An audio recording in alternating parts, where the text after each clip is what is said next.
अपन बात करेंगे outline of embryogenesis in human कि ह्यूमन में जो सारा अपना जो प्राणी जगत है उसका सबसे अधिक जो डेवलप एनिमल है वो ह्यूमन है। अतः जो ह्यूमन में जो एम्ब्रियोजेनिक जो आउटलाइन होती है उसकी जानकारी प्राप्त होना बहुत ज़रूरी होता है कि किस तरह की इसकी जो एम्ब्रियोजेनेसिस का प्रोसेस होता है। तो हम देखते हैं कि जो ह्यूमन के जो मेल का जो टेस्टिज होता है वो उदर गुहा से बाहर होता है, जिनको सैक्रोटल सेक्स में कहते हैं, वहाँ पर वो उपस्थित रहता है, जिससे स्पर्मेटोजेनेसिस के द्वारा जो स्पर्म का डेवलपमेंट होता है। और मैमल्स में हाथी इस स्तनधारी जितने भी होते हैं उनमें हाथी ऐसा जंतु है जिसका जो टेस्टिज होता है वो उसकी उदर गुहा के अंदर स्थित होता है। फीमेल के जो ओवरी होता है वो भी उदर गुहा के अंदर स्थित होता है, जिससे कि उनमें oogenesis के द्वारा जो हैप्लॉइड ओवम का डेवलपमेंट होता है। ओवुलेशन के समय जो ओवा या सेकेंडरी oocyte अवस्था में पाया जाता है।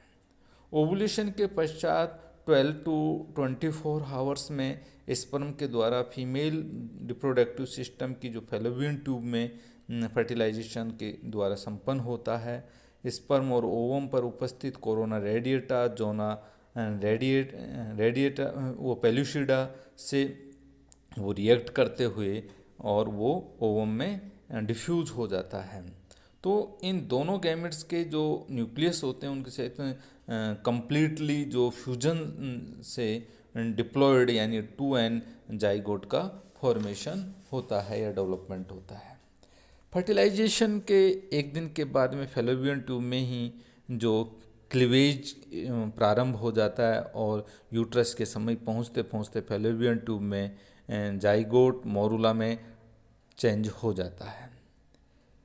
कैविटेशन के द्वारा जो ब्लास्टोसील का डेवलपमेंट होने के पश्चात इसे ब्लास्टुला कहते हैं, और ह्यूमन के ब्लास्टुला का जो एक्सटर्नल लेयर होती है वो ट्रोफोडर्म कहलाता है, जो प्लेसेंटा फॉर्मेशन में भाग लेता है।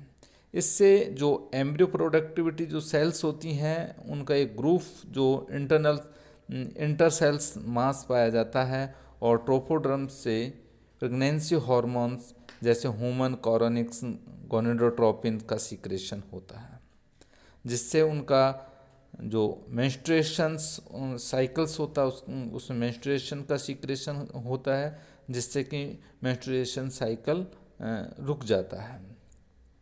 और फीमेल में जो ह्यूमन कोरोनिक्स जो गैनोडोट्रोपिन हार्मोन्स होता है उसकी उपस्थिति जो प्रेगनेंसी को भी दर्शाती है। तो प्रेगनेंसी से दूसरा जो वीक होता है उसमें यह पाया जाता है कि जो प्री प्रेगनेंसी यानी कि पेरेंटल डेवलपमेंट के दूसरे वीक में ब्लास्टुला के इंटर सेल मास के समीप एमनियोटिक कैविटी उत्पन्न होती है। उसके पश्चात एक्टोडर्म, मेसोडर्म व एंडोडर्म का डेवलपमेंट के साथ साथ ही ब्लास्टुला स्टेज भी प्रकट हो जाती है, और तीनों जो जर्मिनल्स लेयर्स से ऑर्गन्स का डेवलपमेंट प्रारंभ हो जाता है। प्रेगनेंसी के जो थर्ड वीक होता है उसमें देखते हैं कि प्रिमेटिव स्टेज जो होती है आधरेखा उसका डेवलपमेंट होता है। एम्ब्रियो की जो पृष्ठ सतह पर इसका जो एक्स होता है उसके चारों ओर अदर जो स्ट्रक्चर्स डेवलप होने लगती हैं, जिन्हें अपना प्रिमेटिव स्ट्रिक है उससे नोटोकॉर्ड व कनेक्टिव टिश्यूज के जो पूर्ववर्ती जो सेल्स होती हैं वो उत्पन्न होती हैं, और नोटोकॉर्ड से इंड्यूस्ड होकर इसके ऊपर स्थित एक्टोडर्म से न्यूरल ट्यूब का डेवलपमेंट होता है। तो प्रिमेटिव स्ट्रिक स्टेज में के बाद जो मानव का एम्ब्रियो पर शोध या आदि पर कुछ राष्ट्रों ने ज़्यादातर उन पे प्रतिबंध लगा दिए, क्योंकि इस स्टेज तक इम्प्लांटेशंस यानी रोपण का क्रिया कंप्लीट हो जाती है, और न्यूरल ट्यूब के फॉर्मेशन के साथ साथ ही ऑर्गेनोजेनेसिस तीव्रता से ले लेता है, और उन पे जो गवर्नमेंट है उसने रोक लगा दी कि अब उसके ऊपर आप ज़्यादा शोध नहीं करोगे, क्योंकि वो एक जीव की फॉर्म में आ जाता है। तो नैतिकता के खातिर इन चीज़ों पर रोक लगा देते हैं। और अपन देखते हैं कि प्रेगनेंसी के जो 4th वीक होता है उसमें जो एम्ब्रियो में बहुत ज़्यादा डिफ्रेंशिएट होता है, उसमें विभेदन होता है, वह ग्रोथ होती है। हाथ और पैर की जो बड के रूप में लंबे होने लग जाती हैं, यानी छोटी छोटी कलिका के रूप में वो दिखाई देने लग जाते हैं। ब्लड सेल्स, लंग्स और किडनी का डेवलपमेंट होने लगता है कौन से 4th वीक में।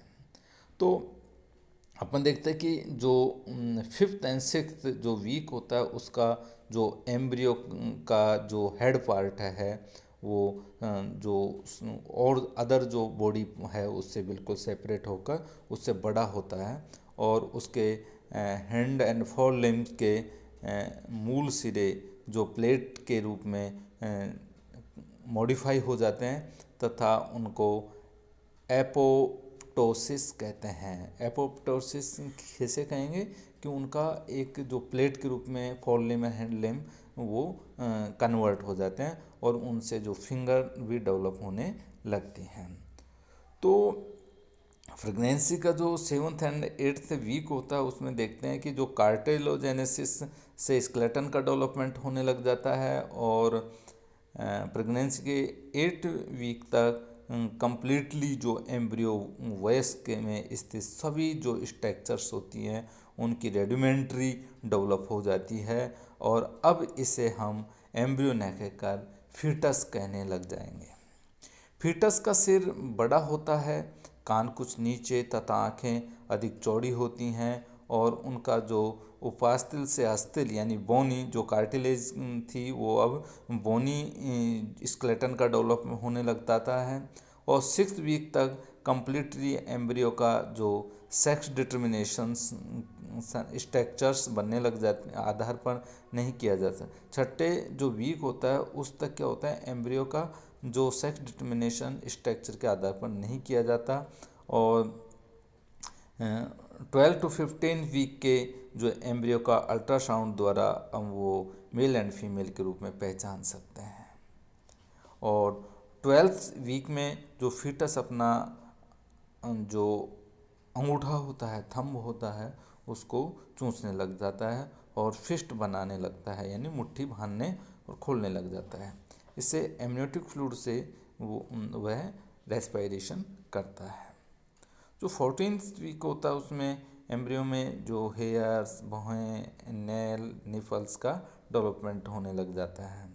और जो 18th वीक होता है उसमें जो उसमें वोकल कॉर्ड बन जाते हैं, और परंतु उसमें सेल्फ के जो लंग्स का उपयोग न करने के कारण उसमें जो साउंड प्रोड्यूस नहीं करता है। उसके पश्चात जो देखते हैं कि जो 5th वीक की समाप्ति पर एम्ब्रियो के सिर व घुटनों को मोड़ लेता है। इस समय इसका जो वेट होता है लगभग 450 ग्राम होता है, और 6th वीक के पश्चात जो उनकी स्किन है उसमें झुर्रियाँ उत्पन्न हो जाती हैं, और क्योंकि उनके नीचे जो फैट की मात्रा कम होती है। अपन देख रहे हैं जो कैपिलरीज के इफेक्ट से जो स्किन का रंग गुलाबी हो जाता है। इसके पश्चात जो फीमेल में जो हिचकियाँ शुरू हो जाती हैं, और भ्रूण जो लगभग 9 इंच के आकार का हो जाता है। अंतिम जो 3 माह के दौरान जो उसकी त्वचा के नीचे जो स्किन होती है उसके नीचे फैट का डिपोजिशन हो जाता है, डिपॉजिट हो जाती है, वो ब्रेन डेवलप हो जाता है, और उनका जो पाचन श्वसन तंत्र पूर्ण रूप से मैच्योरिटी आ जाती है, और इस प्रकार के एम्ब्रियो का पूर्ण डेवलपमेंट के पश्चात बर्थ हो जाता है। यहाँ तक ये जानना आवश्यक है कि मानव की जो फिटल सेल्स होती हैं वह ह्यूमन में कितनी महत्वपूर्ण हैं। इन सेल्स की सहायता से जो स्पाइनल कॉर्ड है क्षतिग्रस्त उसकी मरम्मत तथा पार्किंसन के जो अल्जाइमर रोग का इलाज किया जा सकता है। इस तरीके से हम इसका जो एम्ब्रियोनी का जो आउटलाइन होती है एम्ब्रियोजेनेसिस को वो अपन देखते हैं और किस तरीके से उसका जो फर्स्ट वीक टू बर्थ तक का अपन ने उनका इतिहास पढ़ा और देखा। तो इस तरीके से इनमें ये प्रोसेस होता है।